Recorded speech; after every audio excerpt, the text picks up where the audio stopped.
హా, చూస్తున్నారుగా, ఇది మన మోరంపూడి ఫ్లైఓవర్. ప్రపంచంలో ఏ ఫ్లైఓవర్ కింద అయినా సరే అందంగా మొక్కలు లేదా చక్కటి బ్యూటిఫికేషన్ ఉంటుంది. మా మోరంపూడి ఫ్లైఓవర్ కింద మాత్రం ఇదిగో ఇలా చెత్త ఉంటుంది. అడిగేవాడు, చేసేవాడు, చెప్పేవాడు ఎవ్వరూ ఉండరు. గుట్టలు గుట్టలుగా చెత్త, సిల్ట్ అంటే ఆ మోరంపూడి ఫ్లైఓవర్ నిర్మాణ సమయంలో వదిలేసిన సిమెంటు, మట్టి లాంటివి.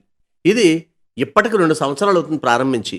కనీసం 2027 పుష్కరాలకి సుమారుగా డౌటే. ఎందుకంటే అప్రోచ్ రోడ్ కానీ మరొకటి కానీ అవ్వదు. కనీసం 2039 పుష్కరాల నాటికైనా సరే మోరంపూడి ఫ్లైఓవర్ అందంగా కనీసం సుందరీకరణ దిశగా ఒక అడుగు ముందుకు వేస్తారా అని ప్రజలు 1000 కళ్ళతో ఎదురు చూస్తున్నారు. అవునండోయ్, అప్పటికైనా అవుతుందా లేదా? ఇది నా సందేహం కాదండి, ప్రజలదే.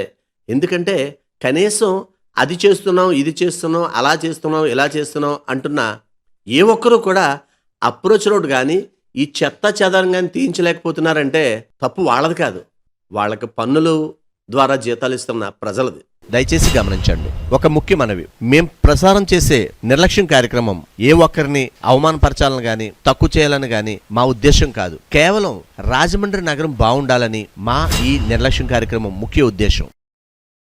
ఇలాంటి చాలా ఉన్నాయి, ఇంకా దాచాం కుప్పలు కుప్పలుగా.